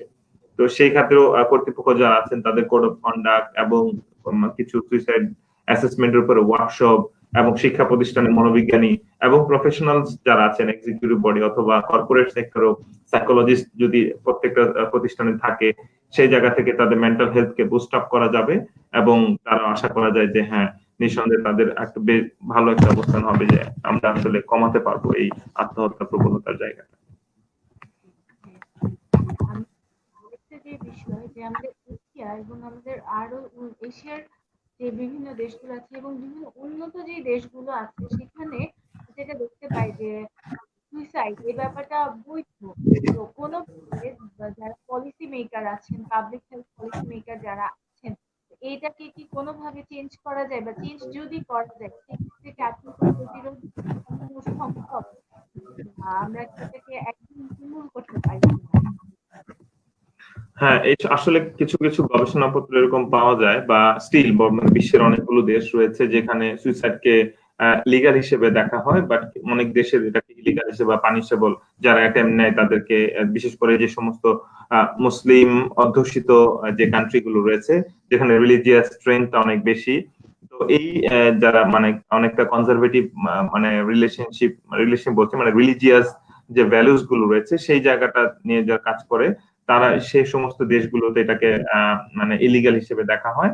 আর কিছু কিছু ওয়েস্টার্ন দেশ রয়েছে, বা আমি যদি স্পেশালি জাপানের মতো কথা বলি যেখানে প্রচুর সুইসাইড হচ্ছে, বা অন্যান্য অনেক দেশে আছে। আমার কাছে একটা পেপার রয়েছে, আমি রিসেন্ট এটা দেখছিলাম যে প্রায় 30 থেকে 40টা দেশের মধ্যে আসলে এটা আসলে লিগাল মানে আছে যে জায়গাটা তারা আসলে চাইলে করতে পারে, এটা তাদের নিজস্ব চয়েস অফ লাইফ। তো এইভাবে দেখা হয়। তো এটাকে এখন পর্যন্ত ইয়ে করা চেঞ্জ আসলে কতটা করা সম্ভব এটা নিয়ে তো আমি এক্স্যাক্টলি করতে পারবো না, বাট এটাকে যদি প্রোটেক্টিভ ফ্যাক্টর হিসেবে নেওয়া হয় যে কোনোভাবে এটা তার রিলিজিয়াস ভ্যালুস গুলোকে মেইনটেইন করা, অর্থাৎ কোন রিলিজিয়াস যতগুলো প্রেক্ষাপট আছে কেউ কিন্তু চায় না যে আসলে জীবন শেষ করাটাই একমাত্র সলিউশন হিসেবে আসবে। কারো কারো ক্ষেত্রে হয়তো চয়েস থাকে যে কেউ যখন অ্যাটেম্প করবে এটা হয়তো সে কোনো ক্রাইসিস মোমেন্টে দিয়ে যাচ্ছে, সে নিয়ে ফেলছে, কিন্তু এটা আসলে মানে খুব কুইক কোনো বিষয় না, এটা রাষ্ট্রীয় পর্যায়ে তাদের নীতি নির্ধারক যারা আছেন তারা ডিসিশন নিতে পারে যে না এটাকে আমরা সে ইলিগাল হিসেবে দেখবো কিনা। আর ইলিগাল হিসেবে দেখলে কি এটা সমাধান হয়ে যাবে? তাদের তাদের মাইন্ডসেটটা কি? তাদের মাইন্ডসেটটা এমন হতে পারে যে আসলে এটা রুট কজটাকে দূর করা, এটাকে পানিশেবল হিসেবে না দেখে এখান থেকে যদি রুট কজটাকে মানে বাদ দেওয়া যায় যে সুইসাইড কি কারণে আসলে করছে, তার ভালনারেবল ইন্ডিকেটর গুলো কি, তার কজ জায়গা থেকে যদি সরিয়ে আনা যায়, এটা হোক লিগাল বা ইলিগাল এই প্রশ্নে আমরা যদি না যাই, প্রিভেন্ট করার যে যতগুলো জায়গা রয়েছে যে এটা প্রিভেন্ট করা যায়, আমাদের প্রপার মানে অ্যাক্সেস যদি দিতে পারি মেডিকেশনের জন্য, হসপিটাল অ্যাক্সেস যদি আমরা দিতে পারি, সাইকোথেরাপি বা মানসিক স্বাস্থ্য নিয়ে যারা কাজ করে তাদের অ্যাভেলেবিলিটি যদি আমরা বাড়াতে পারি, নিঃসন্দেহে এই জায়গাটা আস্তে আস্তে কমবে। নীতি নির্ধারকরা চাইলে এটাকে মানে কঠোর অবস্থানে যেতেই পারেন, কিন্তু এটা আসলে কতখানি ইম্প্যাক্ট ফেলবে এটা স্টিল আসলে আলোচনার দাবি এখনো রাখে, যে আমরা এখন কনক্লুশনে যেতে পারবো না। আমি এত ডিসিশন নিয়ে ফেললাম যে এটা একটা ইলিগাল, তাহলে কি কমে যাবে? অথবা আমি বললাম যে লিগাল, তাহলেও কি এটা মানে মানে বাড়বে? বিষয়টা কিন্তু এরকম না, এটা একটা মানে দোটানা একটা অবস্থান কিন্তু রয়েছে আসলে এখানে। আমরা আজকে আমাদের প্রোগ্রাম প্রায় শেষের দিকে চলে এসেছি, আমরা শেষ করে দিব। তো কারো যদি কোনো প্রশ্ন থাকে সেটা আমাদেরকে জিজ্ঞেস করতে পারেন, ভাইয়া আমাদেরকে অ্যান্সার গুলো দিয়ে দিবেন। এবং আজকে পুরোটা শো জুড়ে কিন্তু ভাইয়া আমাদেরকে সুইসাইড প্রিভেনশনে অনেক তথ্য দিলেন এবং ইফেক্টিভ কিছু সমাধানও দিয়েছেন। আসলে এটা তো একদিনের সমস্যা, ওনার সমাধানও একদিনে করা সম্ভব না। আমরা যে যে যার যার স্থান থেকে একটু করে এগিয়ে আসি, তাহলেই হয়তো আমরা একটু সুন্দর থেকে চারপাশে পর্যবেক্ষণের মধ্যে থাকতে পারি, তাহলে হয়তো বা আমাদের এই আত্মহত্যা প্রতিরোধ এই বিষয়টা নিয়ে একটা সময় হয়তো আমরা আলোচনা করাই লাগবে না, যদি আমাদের আত্মহত্যা এক্সিস্টই না করে। আর ভাইয়াকেও অসংখ্য ধন্যবাদ জানাচ্ছি আমাদের সাথে এতটা সময় থাকার জন্য। শেষ মুহূর্তে আমরা ভাইয়ার কাছে আর একটুখানি জানতে চাইবো যে শেষ করে একটু মানে একটা বলার জন্য যে তাহলে মানসিক স্বাস্থ্য পরিচর্যা এটা আসলে আমাদের আত্মহত্যা প্রতিরোধে কতটা গুরুত্ব রাখছে, এবং আমাদের প্রত্যেকেরই এই বিষয়টাতে সচেতন হওয়া উচিত কিনা। হ্যাঁ, অবশ্যই আমি এই প্রশ্নের উত্তরটা আপনার কাছে আসবো। আমি এর আগে আরেকটু বিষয় অ্যাড করতে চাই, যে আসলে যেহেতু আমরা আমাদের পুরো আলোচনার বিষয়টা রেখেছি যে আমরা আসলে কিভাবে কি আমরা কি করণীয় আসলে রয়েছে আমাদের জন্য, সেই জায়গা থেকে বিশেষ করে যখন একজন মানুষ আত্মহত্যা প্রবণ হন, তখন একজন বিশেষত আহ মনোবিজ্ঞানী বা সাইকোলজিস্টের শরণাপন্ন হন, তখন তাদেরও কিছু কাজ থাকে, বিশেষ করে যখন আমরা কোন অ্যাপ্রোচে কথা বলবো, হ্যাঁ, তাদের সাথে, এবং আমাদের পরিবার বন্ধু বান্ধব যারা আছে তারা এটাকে কিভাবে দেখবে। তো এটাকে অনেক সময় আমরা কিছু অ্যাক্টিভিটি থাকে যেটার মধ্যে বলা যে চেইন অ্যানালাইসিস করা। আসলে যখন একজন মানুষ যখন পেইনের মধ্যে দিয়ে যায় বা সুইসাইডের আইডিয়েশনের ভিতর দিয়ে যায় অথবা অ্যাটেম্প নিয়ে ফেলে, আসলে তার কজটা কি, রুটটা কি জানার চেষ্টা করে, তার ইভেন্টটা কি, তার লাইফে কোন বিষয়টা ঘটলো যেই কারণে সে সুইসাইডাল আইডিয়েশনের দিকে যাচ্ছে, বা ইফেক্টটা কি হচ্ছে, তার কনসিকোয়েন্সটা কি হচ্ছে, পুরো ইন ডিটেইল তার সেই ইভেন্টটাকে তার সাথে প্রচুর র্যাপো বিল্ডিং করার মাধ্যমে কিন্তু এই জিনিসগুলোকে আমরা অনেক সময় তার কাছ থেকে নিতে পারি। এবং পাশাপাশি আমাদের অনেক বড় কাজ থাকে হচ্ছে সেফটি প্ল্যানিং করা। সেফটি প্ল্যানিংটা কিরকম সেটা আমার যে যে বিষয়গুলোর মাধ্যমে একজন মানুষ সুইসাইড করতে পারে, তার আশেপাশে যদি আমরা এরকম মানুষকে আইডেন্টিফাই করতে পারি যে হ্যাঁ তিনি ভালনারেবল আছেন, তার আশেপাশে থেকে ওই লেথাল মিনস গুলো আছে যেগুলো যার মাধ্যমে উনি আসলে নিজেকে শেষ করতে চান, সেগুলোর থেকে সরিয়ে ফেলা, এবং তার ফ্যামিলি কেয়ার গিভার যারা আছেন, পরিবারের সদস্য যারা আছেন তাদেরকে ইনভলভ করা। তো যখন আমরা এই সেফটি প্ল্যানিং করতে পারবো, চেন অ্যানালাইসিস করতে পারবো, এবং আমি আর এর আগেও আমাদের ডিসকাশনে বলেছিলাম যে ইন্টারপার্সোনাল স্কিল, অ্যাসার্টিভনেস রয়েছে, নেগেটিভ অটোমেটিক যে থট গুলো রয়েছে সেই থট গুলোকে রিস্ট্রাকচারিং করা, সেটা অবশ্যই একজন প্রফেশনাল সাইকোলজিস্ট তাকে সাপোর্ট করবেন। তো আমার আজকের এই আলোচনা থেকে যারাই শুনবেন তারা যেন অ্যাটলিস্ট এই বিষয়টা অ্যাওয়ার করতে পারেন যে যখন আমরা একজন মানুষকে দেখতে পাবো তার মধ্যে আইডিয়েশন রয়েছে, এটাকে সিরিয়াসলি নেওয়া। অলওয়েজ বলা হচ্ছে যে টেক ইট সিরিয়াস। সুইসাইডাল আলোচনাটা করাটাকে এটাকে ঠুনকো মনে না করে হাস্যোজ্জ্বল ভাবে মানে হাসি তামাশার মধ্যে যেন না নিয়ে নেওয়া হয়, এবং অবশ্যই তার সেফটি প্ল্যানিং এর জায়গায় তার ফ্যামিলিকে এঙ্গেজ করা, তার বন্ধু বান্ধব বা যারা তার খুব ক্লোজ রিলেশন মধ্যে রয়েছে তাদের প্রত্যেকে মানে এর মধ্যে নিয়ে আসাটা খুব অনেক বেশি জরুরি। তো এইভাবে আসলে আমরা তাকে নিয়মিত ফলো আপ এর মধ্যে রাখা, তাকে চোখে চোখে নজরে রাখা, যেমন না যে যে একবার বলে ফেলছে যে আমি মরে যাব, এর মাধ্যমে আমি যা শুনলাম এতটুকুই না, আমার শোনাটার মধ্যে যেন এমপ্যাথি থাকে, আমি যেন খুব অ্যাটেন্টিভলি শুনি, একদম মন দিয়ে যেন তার কথাগুলো শোনা হয়, এটাকে যেন শুধুমাত্র অ্যাটেনশন সিকিং হিসেবে না দেখি আমরা। সে যে মানুষটা মরতে চায় সে কিন্তু ওয়ার্নিং সাইন গুলো দিয়ে যায়, আমরা কিন্তু শুরুতে বলেছিলাম অনেকগুলো ওয়ার্নিং সাইন। তার মানে যখন সে ওয়ার্নিং সাইন দেয় ইট মিনস সে আসলে বাঁচতে চায়। হ্যাঁ, তো এই বাঁচার একটা তাগিদ কিন্তু তার মধ্যে থাকে। তো সেই জায়গা থেকে যখন আমরা কেউ তার কথাগুলো মন দিয়ে শুনি বা শোনার চেষ্টা করি, তখন দেখা যায় তার মধ্যে সে একটা হোপ ইনস্টিল হয়। যখন সে হোপটা কাজ করে তখন কিন্তু সে আবার নতুন ভাবে ঘুরে আসলে অনেকেই দাঁড়াতে পারে। তো এভাবে করে অনেকগুলো জায়গা রয়েছে আমাদের কাজ করার। আমরা আমাদের করণীয় নিঃসন্দেহে আজকে শুধুমাত্র অল্প সময়ে আমাদের লাইভ প্রোগ্রামের মাধ্যমে হয়তো আমরা অনেকগুলো টার্ম ইউজ করেছি। হ্যাঁ, এই ক্ষেত্রে যারা রয়েছেন আমরা যারা শুনবেন এখন অথবা পরবর্তীতে যারা শুনবেন তারা আসলে তাদের কাছে একটাই রিকোয়েস্ট থাকবে যে যখনই এই ধরনের ঘটনা বা কারোর মধ্যে দেখা দিবে আপনারা খুব শীঘ্রই তাকে একজন প্রফেশনালের কাছে রেফার করুন। সেটা সাইকিয়াট্রিস্ট, সাইকোলজিস্ট, যিনি আসলে এটা নিয়ে যে বিষয়ে দক্ষতা রাখেন তার কাছে রেফার করাটা অনেক বেশি জরুরি। এবং আপনার যে শেষের যে অংশটা আসলে আমাদের মানসিক স্বাস্থ্যটাকে যত্ন নেওয়া কতটা জরুরি এটা দিয়ে আসলে আজকের আমার কথা শেষ করবো এইভাবে যে আসলে সত্যিকার অর্থে যখন আমার মানসিক স্বাস্থ্যটা ভালো থাকবে তখন কিন্তু আমার এই সুইসাইডাল টেন্ডেন্সি বা প্রবণ হওয়ার সম্ভাবনা অনেকটা কমে যাবে। নিঃসন্দেহে আমাদের লাইফে ক্রাইসিস আসবে। ক্রাইসিস মোমেন্ট গুলা অনেক বিষয় মানে লাইফে তো এমন কেউ নাই যার লাইফে কোনো না কোনো সময় আমাদের ডিস্ট্রেসিং মোমেন্ট আসে না। তো লাইফের মিনিংটাকে খোঁজা যে না আমি আমার লাইফটাকে শেষ করার মতো না, আমার লাইফের যে ভ্যালুটা রয়েছে বেঁচে থাকার যে কারণ আমি সেই কারণগুলোর পিছনে আমি যেন একটু ভাবি যে আমার বেঁচে থাকার অনেকগুলো কারণ রয়েছে। আমার যেমন প্রোটেক্টিভ ফ্যাক্টর, রিলিজিয়াস কিছু ব্যারিয়ার রয়েছে, আমার ফ্যামিলি মেম্বার রয়েছে, ইভেন সর্বশেষ আমি আমার নিজের জন্য বাঁচবো, অন্য কারোর জন্য না। অনেকের প্রত্যাশা অনেক কিছু থাকবে, কিন্তু আমি আমার নিজের জন্য বাঁচবো এবং আমার সোসাইটিতে আমি কন্ট্রিবিউট করব। এভাবেই যদি আমি চিন্তা করি, আমার থট গুলোকে রিস্ট্রাকচার করি, দেন আশা করা যায় যে আমরা আমাদের এই যে আজকের আজ আলোচনা এখান থেকে মেসেজ যদি কেউ একজন পেয়ে থাকেন বা কেউ যারা মনে মনে হয়তো বা ভাবছেন যে আমি নিজেকে শেষ করে দিব, তো সেই জায়গা থেকে বেরিয়ে আসতে পারবে। এবং একদম সর্বশেষ এক লাইনে বলবো যেটা হচ্ছে যে আমরা যখন এই বিষয়ে কথা বলবো সরাসরি তাকে প্রশ্ন করা যে আচ্ছা আপনার কি কখনো মরে যেতে ইচ্ছে করে কিনা। অনেকে এই সাহসটা পায় না যে সুইসাইড নিয়ে কথা বলা। একদম ডিরেক্ট আমার প্রিয় বন্ধু যার মধ্যে মনটা খারাপ বা এত কষ্টের পরে মানে কখনো কি তোর মনে হয়েছে যার সাথে তুই এর সম্পর্ক তাকে তুই, যার সাথে তুমি তার সাথে তুমি বলে, যে কখনো কেমন মনে হয়েছে যে এই কষ্ট থেকে বের হওয়ার জন্য আমার মরে গেলে ভালো হয়। যদি সে বলে যে হ্যাঁ এসেছে, দ্যাট মিনস সে তখন তাকে খুব সিরিয়াসলি নিয়ে তার বিষয়টাকে মন দিয়ে শোনা আসলে কি ঘটছে, তার সরাসরি প্রশ্ন করা এটা অনেক বেশি জরুরি। যখন আমরা কারোর সাথে কাজ করব, অ্যাসেসমেন্ট করব, দেন সে আসলে কোনো প্ল্যান করেছে কিনা, কিভাবে সে মারা যেতে চায়। তো এই জিনিসগুলোকে তখন তার কাছ থেকে শুনতে শুনতে চাওয়া, কখন কবে কিভাবে মরতে চায়, কোনো নির্দিষ্ট প্ল্যান আছে কিনা। তার মানে সরাসরি প্রশ্ন করাটা একটা মনে করে যে না তাহলে হয়তো বা তার মধ্যে বেড়ে যেতে পারে টেনশন বা সুইসাইড করার প্রবণতা বেড়ে যেতে পারে। তো সত্যিকার অর্থে না, বিষয়টা হচ্ছে যখন আমরা সরাসরি তাকে প্রশ্ন করব দ্যাট মিনস সে ফিল করবে কেউ একজন আছে আমার কষ্টটাকে করবো আর কি।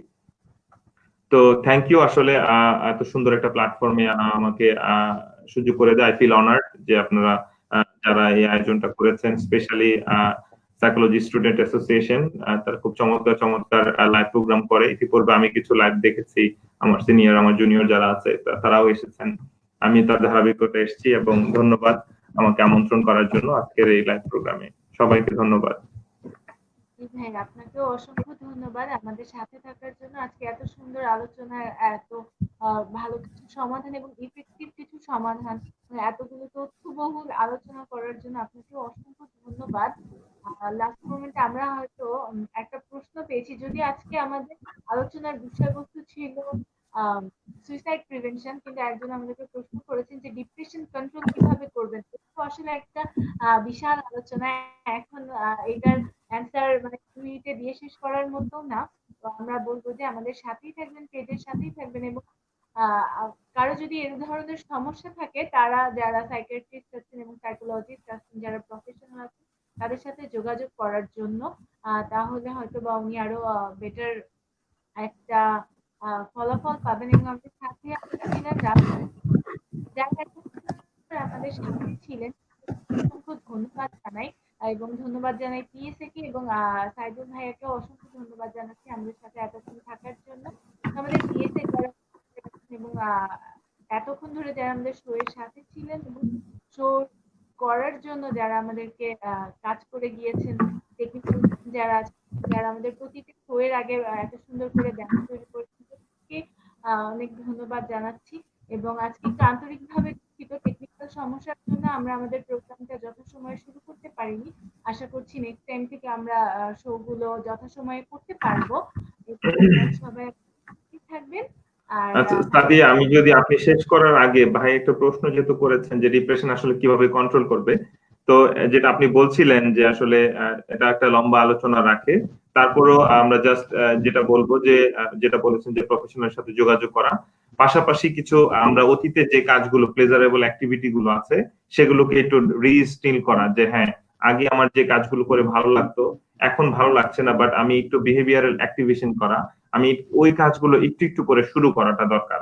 কারণ আমি যখন ডিপ্রেশনে পড়ে থাকি, আমি হয়তো বিছানায় পড়ে থাকি, উঠতে ইচ্ছে করে না, তো আমার প্রথম কাজটা হবে বিছানা থেকে আগে ওঠা, দেন আমার ছোট্ট একটা কাজ দিয়ে শুরু করা, দেন আমরা অনেক সময় কিছু অ্যাক্টিভিটির কথা বলি, প্রোগ্রেসিভ মাসেল রিল্যাক্সেশন রয়েছে, সেটা নিজের মধ্যে করা, এবং নেগেটিভ অটোমেটিক থট কাজ করে বেশিরভাগ ক্ষেত্রে যখন আমাদের মধ্যে ডিপ্রেশন কাজ করে, তখন আমরা সেই নেগেটিভ অটোমেটিক থট গুলোকে চেঞ্জ বলতে কি মানে রিকনস্ট্রাক্ট করা লাগে, সেটা থট চ্যালেঞ্জ বলে যে টেকনিক রয়েছে, স্পেশালি সাইকোলজি যারা আছেন তারা করে। আপনি নিজে চাইলেও থট চ্যালেঞ্জ যে টেকনিকটা রয়েছে সেখানে আপনি ওই টেকনিকটা অ্যাপ্লাই করে অথবা কারো প্রফেশনালের সাথে যখন যোগাযোগ করবেন, আশা করা যায় সেই জায়গাটা আপনি ফিল করবেন। আমি জাস্ট অ্যাকনোলেজ করলাম আপনার প্রশ্নটাকে, নিঃসন্দেহে আপনি চাইলে আলাদা করে প্রফেশনালের সাথে কথা বলতে পারেন, অনলাইন সাপোর্ট রয়েছে এবং বিভিন্ন মনের ডাক্তার রয়েছে, একটা আমাদের ক্লিনিক্যাল সাইকোলজি থেকে করা, যেখানে অনেক সাইকিয়াট্রিস্ট ডক্টর রয়েছে এবং সাইকোলজিস্ট রয়েছে, সেখান থেকে আপনি ফ্রি অনলাইন সাপোর্ট নিতে পারবেন। দেন অনেকগুলো অনলাইন সাপোর্ট আসলে এখন আমাদের কাজ করছে, যারা এই সেবাগুলো দিচ্ছে, আপনি চাইলে কথা বলতে পারেন এবং আশা করা যায় সেখান থেকে আপনি বের হতে পারবেন। থ্যাংক ইউ নিশাদ, আসলে এই প্রশ্নটাকে আমি অ্যাকনোলেজ করলাম একটু করে। হ্যাঁ, আপনাকে আমরা আসলে শেষ সময়ের দিকে চলে এসেছিলাম, যেহেতু এটাও একটা বিস্তর আলোচনা। আশা করছি যিনি আমাদেরকে প্রশ্ন করেছিলেন সালেম রহমান ভাইয়া, আপনি আপনার প্রবলেমটাকে সলিউশনের জন্য একটা ওয়ে ভাইয়া বলে দিয়েছেন আপনাকে। আশা করছি যারা আমাদের সাথে আছেন এবং পরবর্তীতেও যারা দেখবেন, কারো যদি কোনো ধরনের মানসিক সাহায্য এরকম দরকার হয়ে থাকে, তারা কিন্তু আমাদের পেজে বা এই ধরনের বিভিন্ন যে অর্গানাইজেশন গুলো আছে বা বিভিন্ন পেজ যারা আছে যারা মানসিক সেবা অনলাইনেও দিয়ে থাকে, সেখানে একটু যোগাযোগ করবেন। আশা করা যায় যে সেখান থেকে আপনারা একটা ভালো ফলাফল পাবেন এবং সেখান থেকেও আপনাদেরকে আপনাদের প্রয়োজন অনুযায়ী কোনো প্রফেশনালের কাছে সাজেস্ট করা হতে পারে, সেখানে আপনি আপনার সমস্যাটার একটা ইফেক্টিভ সলিউশন পাবেন আশা করতে পারছি আমরা। আর আমরা আজকে শেষ করে দিব ভাইয়া। তো আপনাকে অসংখ্য ধন্যবাদ জানিয়ে আজকে আমরা শেষ করতে চাচ্ছি। আর যারা আমাদের সাথে ছিলেন, আমাদের জন্য দোয়া করবেন, সাথেই থাকবেন। আল্লাহ হাফেজ। আল্লাহ হাফেজ।